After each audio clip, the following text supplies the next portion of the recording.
thanks so much for joining us. We've been doing some mock drafting here over at Fox 43. I'm joined by one of the men behind the scenes, a huge key for the sports department and everybody at Fox 43, Cale Ahern. Cale, thanks for getting everything together. And I know you're an avid sports fan like myself, so I'm imagining this was a fun but challenging little thing to come up with here.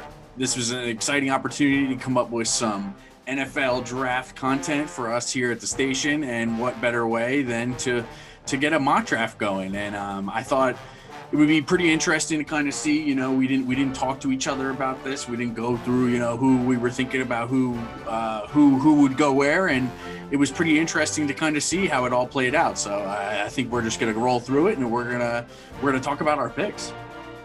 Sounds good. I'll let you start. So rolling at the top here, Alex and I, the first three picks, we're lining up the same. It's really pretty much the obvious one at the top there with Trevor Lawrence going to the Jacksonville Jaguars. I mean, I feel like we could have marked this down probably in early 2020, maybe 2019 even. He was destined to go number one in whatever draft he was from high school. And he did nothing at Clemson to stop short of that or do anything to hurt his chances. So he's a great fit for pretty much any NFL offense these days, and I see him going to. There's no other choice for me at the top for the Jacksonville Jaguars. Yeah, obviously you want to be the first overall pick, but Jacksonville desperately needs a player like this. They have no real franchise identity player that you can identify them with, and there's been no real stability in Jacksonville since Mark Brunell left. I mean, as far as going into a game and feeling comfortable at the quarterback position, I think Trevor Lawrence is obviously, automatic here, and Urban Meyer would be nuts if he didn't take him. So I think everybody pretty much has that one locked in at number one. Number two, it's another one that a lot of people have locked in, is Zach Wilson for BYU. To be honest, man, I'm really not big on Zach Wilson. I really feel like he had this one past year of great production, and I would have just liked to see a little bit more of him. And BYU didn't play too many big schools or anything this year. They didn't get out of competition due to all the coronavirus stuff and just staying in conference. So I would have just liked to see a little bit more before somebody goes number two in the draft. But it's a lock across all the experts. I like him more as a fit for the attitude of the New York fan, I think. He seems to have this swagger when he's on the field. We see the Jim McMahon headband of him on the sidelines. Like, I love that fit of it. I would have liked to have seen him play more. I can't knock him because he didn't come up with the schedule, but not playing a Power 5 school leaves me a little bit wanting here. But I'm agreeing with you there as far as Wilson being a lock at Jets at number two. Another guy that is becoming a lock across many of the experts there is Mac Jones up at three. The 49ers trading up with the Dolphins to get up there at number three. To me, when you make a trade like that, it's to number three, who you're going to take, So I don't really care that they were attending second pro days and anything like that. If Mac Jones is the guy, Mac Jones is the guy, and I think that's kind of what it is. He's that pocket passer. He's that guy. He's accurate, and you've seen him do it on the big stage already. So that must be what's attracting Kyle Shanahan to him in San Francisco. Yeah, he seems like a Shanahan guy, and I've heard that term thrown out a lot. But he's one of those guys. I can't say he does any one thing amazingly, but at the same time, he's just solid all around, and I think that seems like a pretty good fit for what San Francisco is looking for. I have Jones locked in at Alabama's Jones locked in at the Niners at three.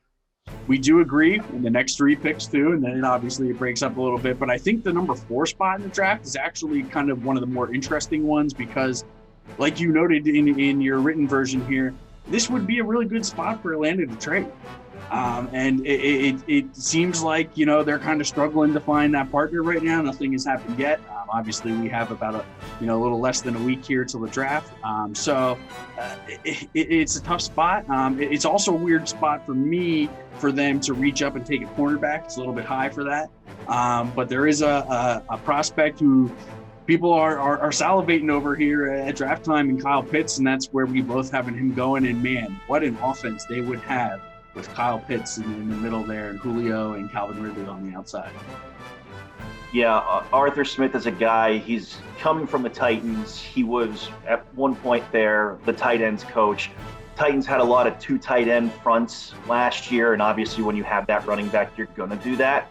But I mean, Pitts just is your prototypical tight end, everything you want in a tight end, and this guy seems to be able to do it. And, you know, with where they're at with Matt Ryan right now, give him another weapon this year, and then we'll see what happens with the quarterback. Because I know some people said maybe reach on a quarterback, but I mean, right now, especially with the way 1, 2, 3 went, I don't know that you can do that.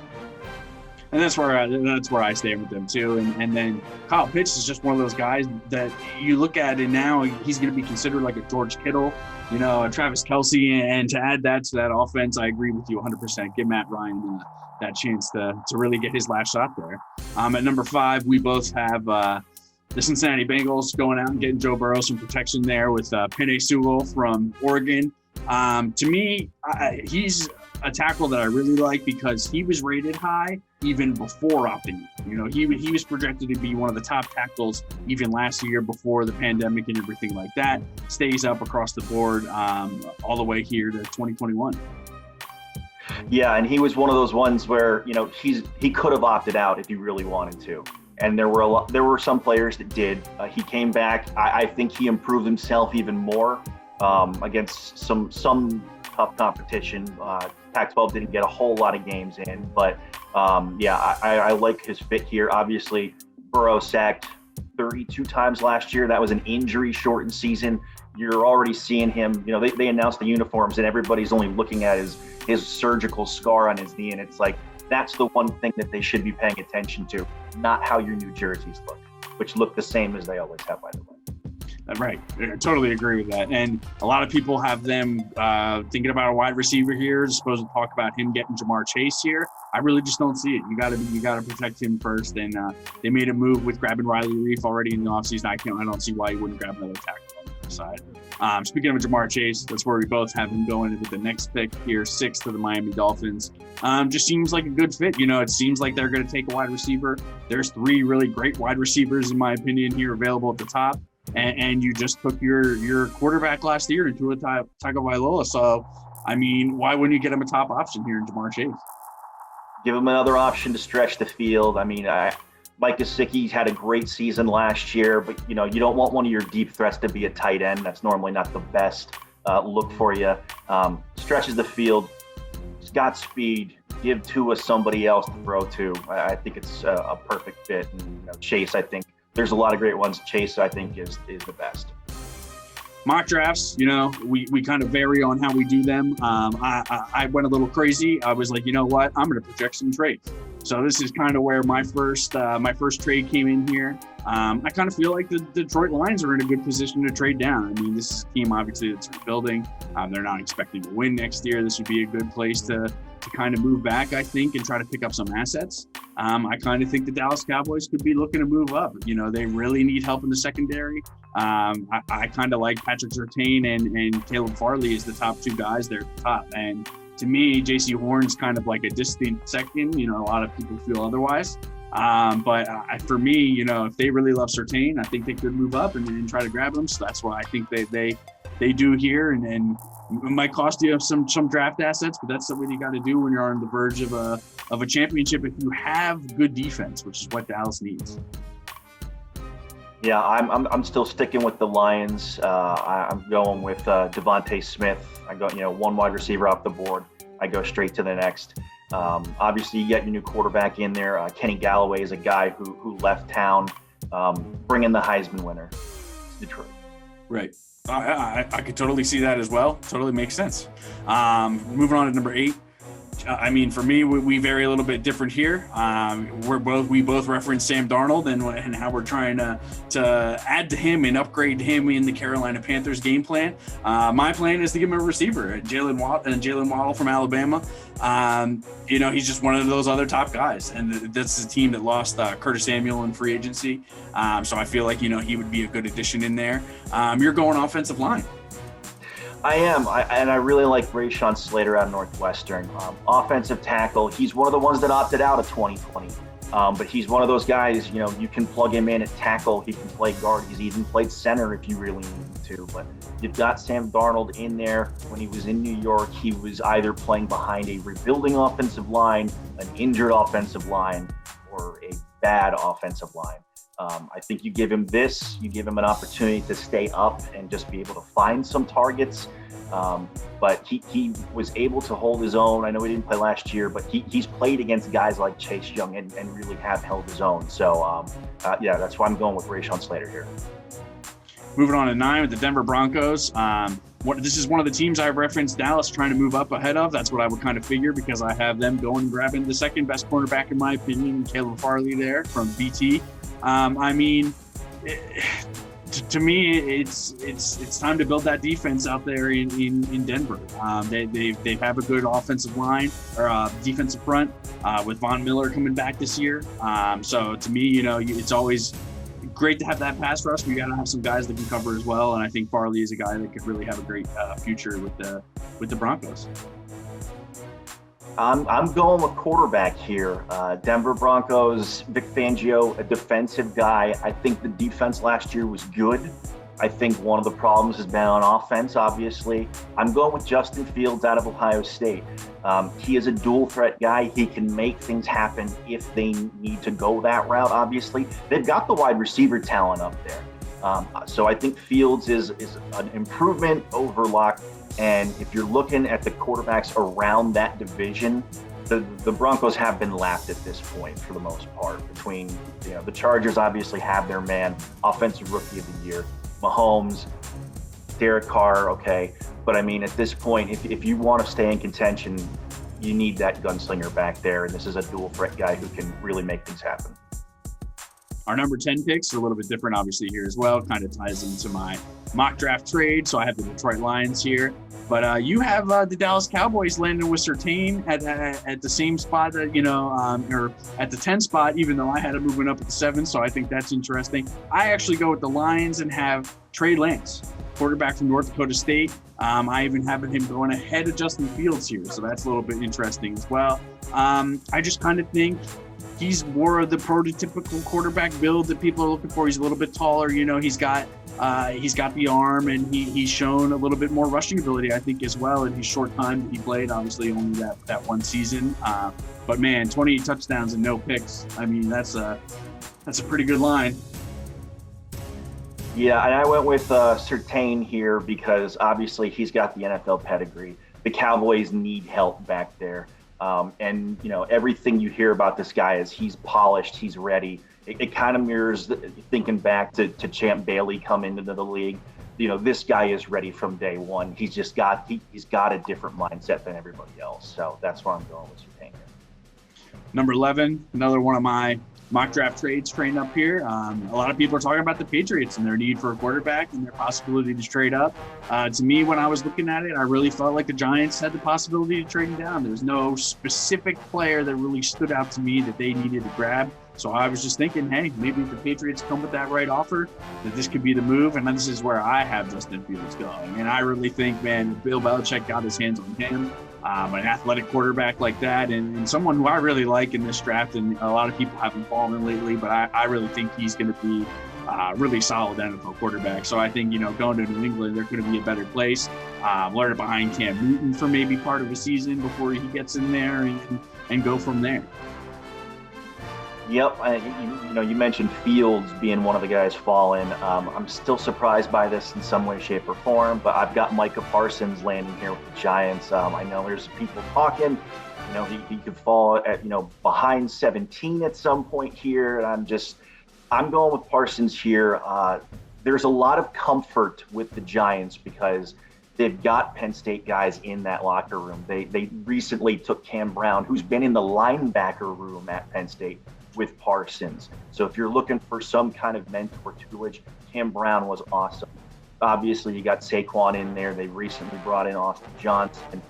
One of the big ones for me, though, is their defensive line coach, Sean Spencer, who, you know, was at Penn State for, you know, since Franklin really landed there and just recently left. He's a huge guy, still in touch with Parsons. They get along really well. Joe Judge needs that rush on the defensive side of the ball. Parsons can bring that, and I don't think it hurts that there's some kind of an LT flavor between Parsons there. So I mean, I think it's a perfect fit. Moving on, the Eagles at 12. We have them both going receivers, just a couple different guys. You have DeVonta Smith going a little bit earlier. I have him dropping now. A lot of people, man, they're down on his size and talking about his weight. He's too small. This guy won the Heisman. I never doubt somebody who won that award. It's just it's always kind of funny when it comes to NFL draft time and the measurables and everything like that, where it'll drop a guy. But this guy put up one of the best seasons you've ever seen from a college wide receiver. So I don't see anything wrong with trying to add him to that offense and getting Jalen Hurts a weapon. Yeah, and he won the Heisman as a wide receiver, and I don't think that's talked about enough. This isn't like Jason White from Oklahoma. This is one people are going to remember. I went wide receiver, but since he's already off the board, I went with Jalen Waddle, again, Bama. 2018, he was on the same team as Jalen Hurts, so there's that familiarity there. We're still kind of waiting for last year's draft to develop, but they've missed on wide receivers between free agency and past drafts. Able to stretch the field here. I think it'd be a good fit, if some other people are already off the board. Moving to the Chargers at 13. I have them going a little bit pass rush. I think, with Joey Bosa on the one side, you have a great pass rusher. Melvin Ingram, still a free agent, still, he's their longtime guy on the other side there. I believe he did go to KC. Anyway, Melvin Ingram, he's there for a long time. And you really need to fill that other pass rush option on the other side of Joey Bosa. And this is where I kind of think Gregory Rousseau would make some sense here for Miami. He's a guy who people have kind of going all over the board. People have him dropping out of the first round. People have him bottom of the first round. People kind of have him high up like me. I think it's just about a team that kind of believes in his potential and thinks he can grow with them and be an option for them. Yeah, for me, and my first round's really offensive line heavy, but I'm going with Christian Darrisaw at Virginia Tech. You've got the offensive rookie of the year in your quarterback. Protect him. You've already added Lampeter Strasburg grad Matt Filer from the Steelers this offseason, so build on it. This is a guy who plays tackle, could play guard if you need him to. He's got that versatility, so just build on that. Totally. And going offensive line in the first round is not a bad thing. That's a typical thing. So, like I say, it's not sexy, but it's solid. So. Right. And for me, I really want, I feel like offensive heavy in this first round. My first offensive lineman coming all the way down here at 14. Or second offensive lineman, coming all the way down at 14 with RASHAWN Slater from Northwestern going to the Minnesota Vikings. I feel like that would be quite a scoop for them there. He definitely is a solid offensive line prospect. They're definitely not that far behind Sewell from Oregon. And I think, it would be a perfect fit for the Vikings, who I feel like they always kind of have a rotating door at offensive line. Yeah, and I went line as well. I went with Elijah VERA-TUCKER out of USC. He's most likely locked in towards the guard based off size. But again, I think he provides Kirk Cousins a little more time. Now, whether or not Cousins decides to throw it to his team or the other, that's up to him. But I think this gives you a little bit more strength on the offensive line there. Moving to 15, this is another one of my mock draft trades. This is where I had the Giants landing, and this is where I have Micah Parsons falling to. And I think we could both agree, Micah Parsons is top 10 talent in this NFL draft, but this is the way the NFL values linebackers nowadays. And it's sad, and it's not probably not the way it should be, but we have them both landed in the same spot, the Giants. And I feel like everything you said is right, and I feel like it's a great spot for him to go. Yeah, here, if the Patriots stay here, I had them going with Trey Lance. And a lot of the same talking points as you. Cam Newton, a one-year deal. Bring this guy in. Let him learn. It's the perfect fit. You could say the Patriots need some wide receivers, but they've rarely gone wide receiver early on in the NFL draft, especially in Belichick's time there. So I'm saying bring in Lance here.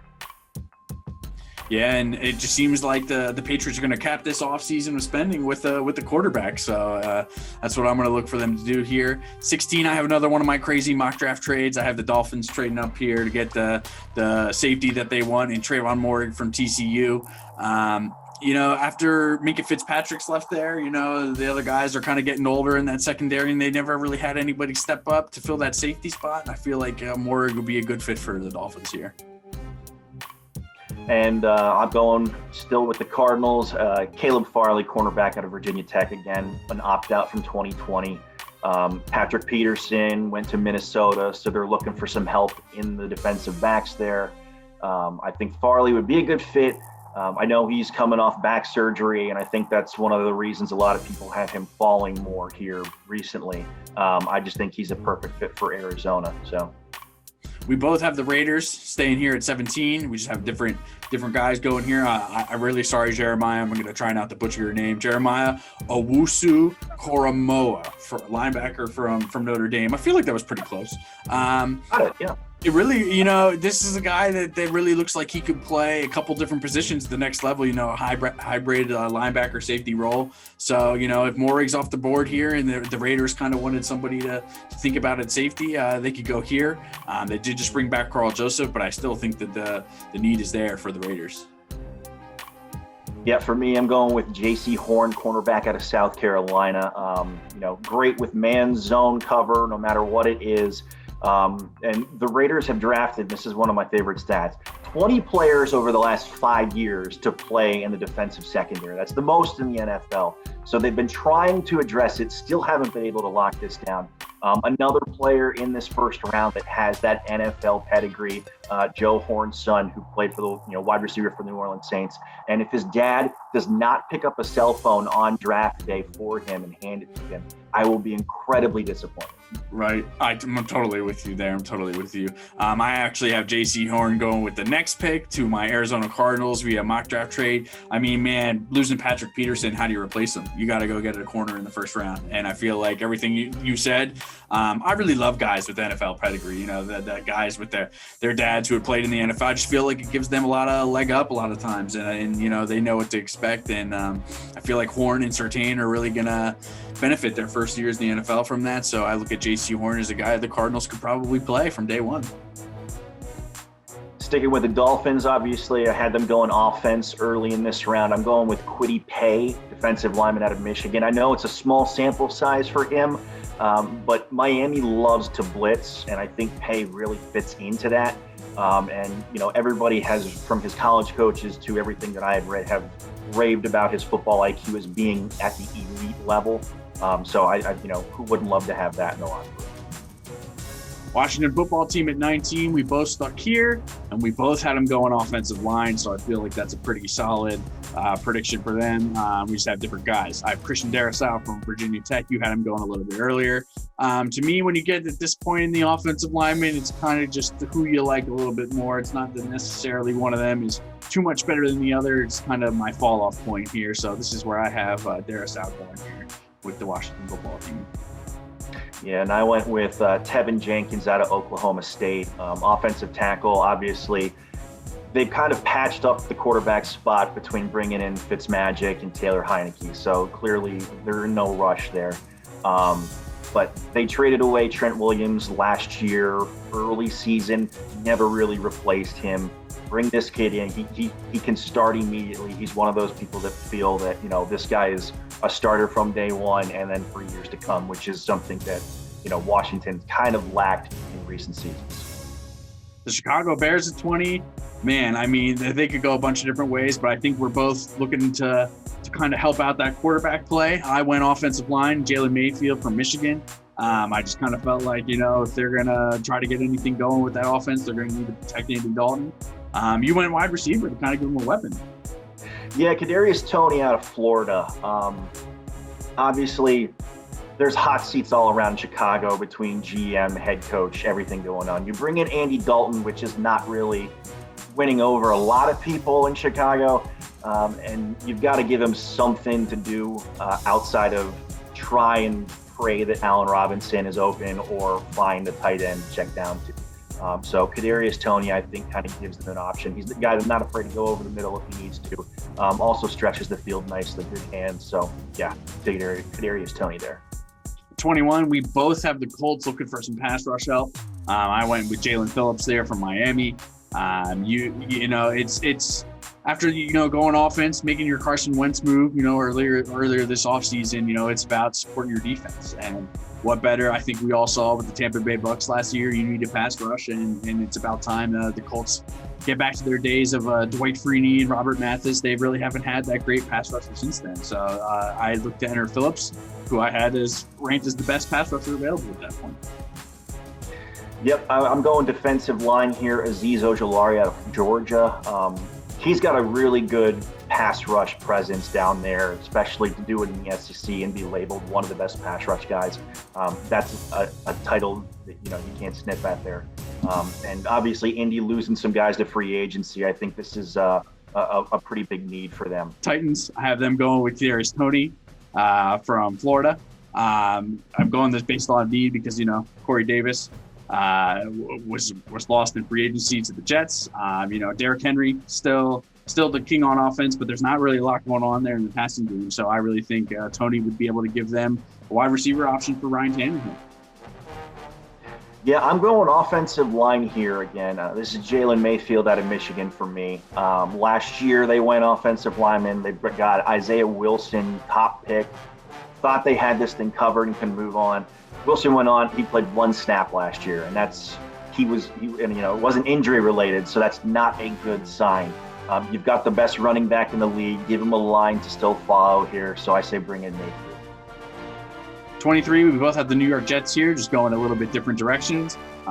This might be my favorite player of the first round, Travis Etienne from Clemson. I mean, I just feel like this is a guy you can bet could be your 1,000-yard rusher for the next 5-6 years right away. He's a guy who can contribute through the air. He can be your home run hitter.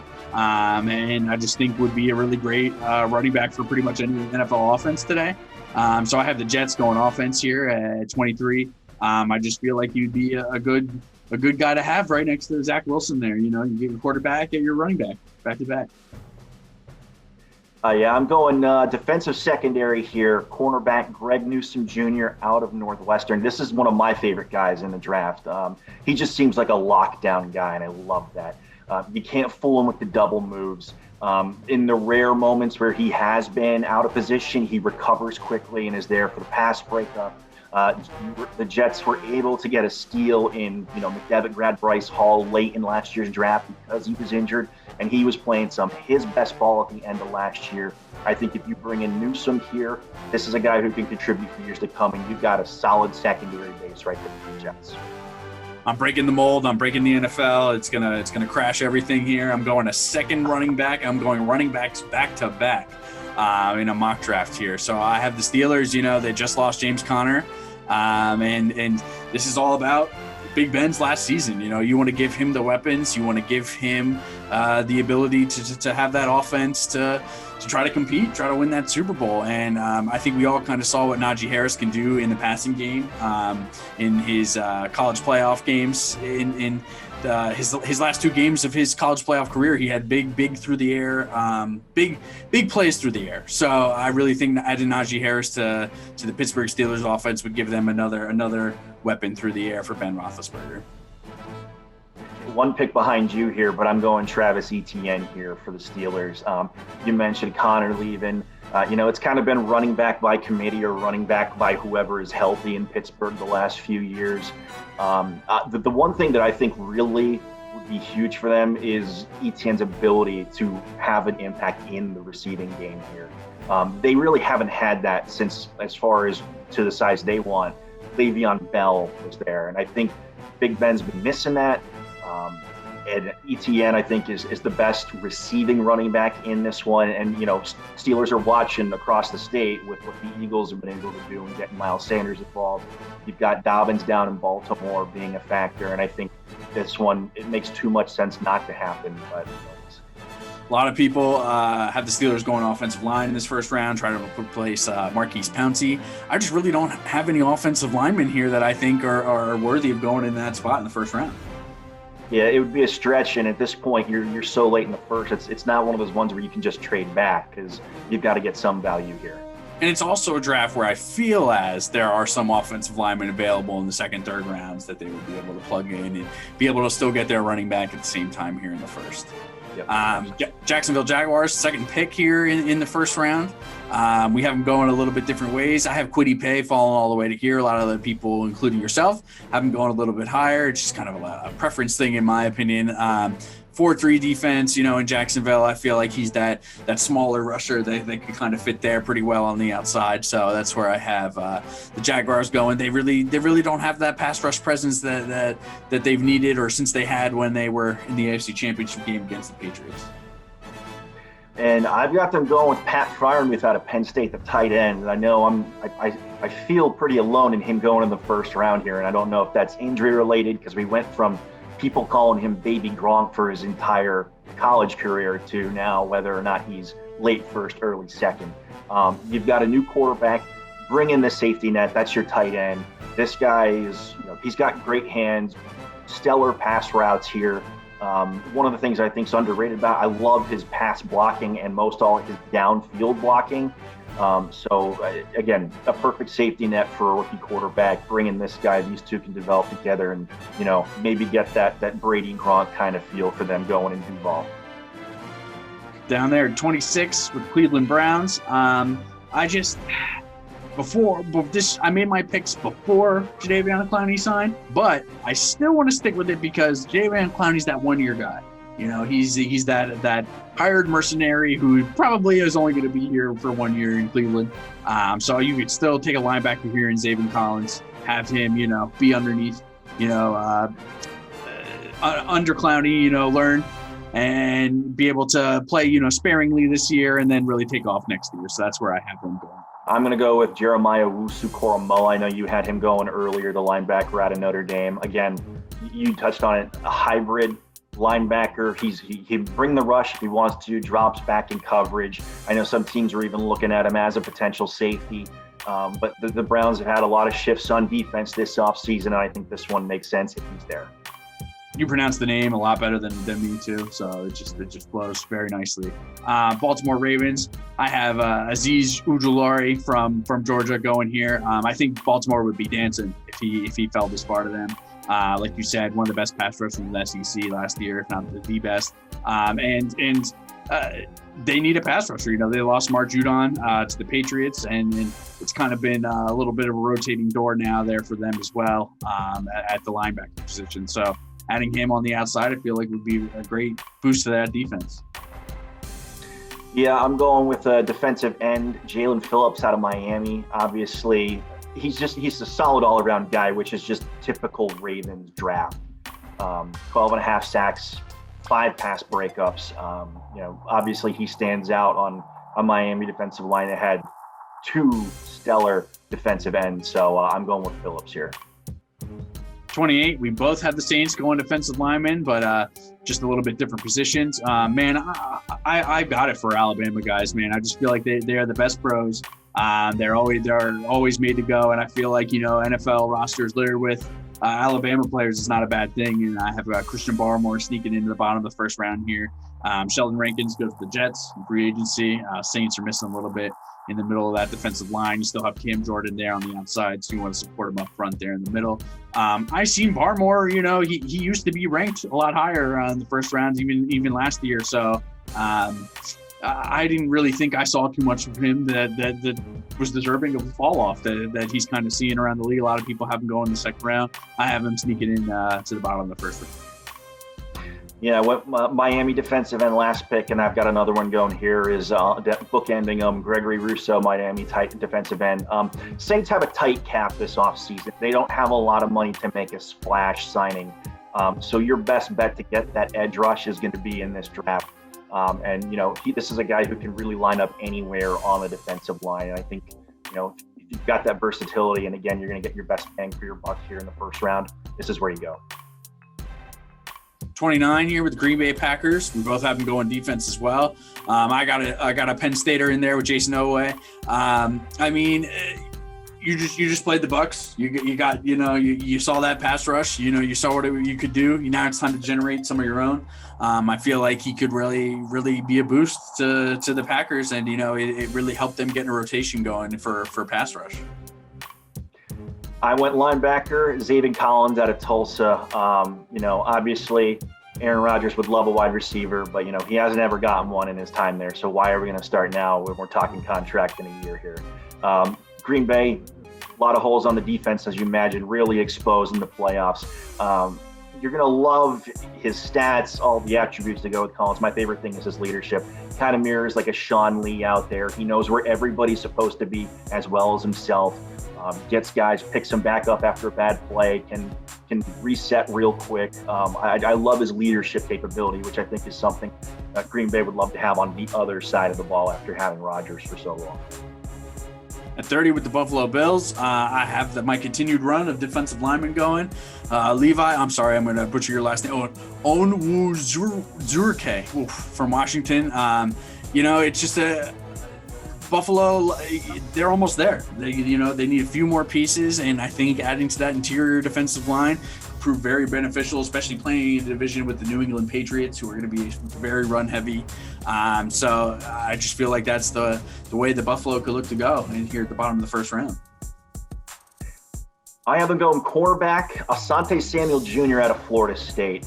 One of the more physical cornerbacks that we see out there in this one. Loves to bait the quarterback into throws. And again, we're talking NFL pedigree a lot in this first round. This is another one. His dad played for years for the Patriots. So what better way to get some payback than to have him come and watch his son play for the Buffalo Bills? The Kansas City Chiefs here, the Super Bowl runner-ups. I have Alijah VERA-TUCKER falling all the way to here. A lot of people have him going a lot higher.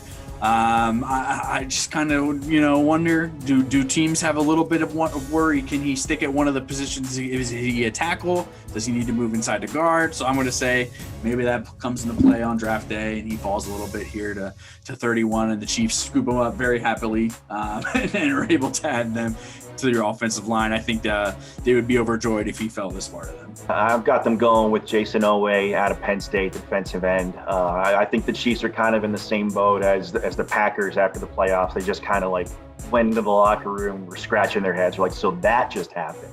Owe, obviously, I know a lot of people are talking about not registering a sack last year, but Brent Pryde, defensive coordinator at Penn State, said this is a guy who has barely scratched the surface of what he ultimately can be. Ridiculous upside, I think.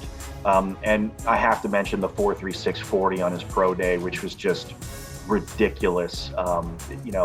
If you want to play him defensive end, you can.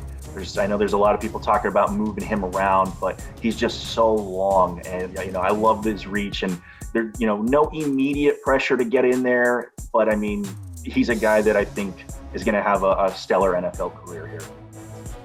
A lot of NFL draft mock drafts that I've seen so far don't have Owe going in the first round, and we both have him going.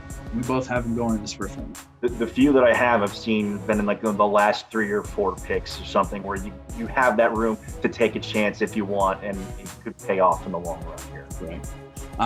Tampa Bay Bucks right here down at the bottom. This is I think if this is a pick, a lot of people will try to trade for it because, it's his last pick of the first round. Get that extra year of contract control if you want it over a guy. But I'm going to say the Tampa Bay Bucks stick with it here. And it was built, their whole championship off of pass rush. So why not continue to add to that pass rush here? I have Carlos Basham Jr. from Wake Forest here. There's a number of different guys you go with here, but he's one of my more favorite guys I saw in college football. And he's just somebody who can kind of learn, for another year under JPP and I'm blanking on his name on the other side, but Carlos Basham would be a good fit here, from Wake Forest. I'm going with Levi Onwuzurike out of Washington, the defensive tackle.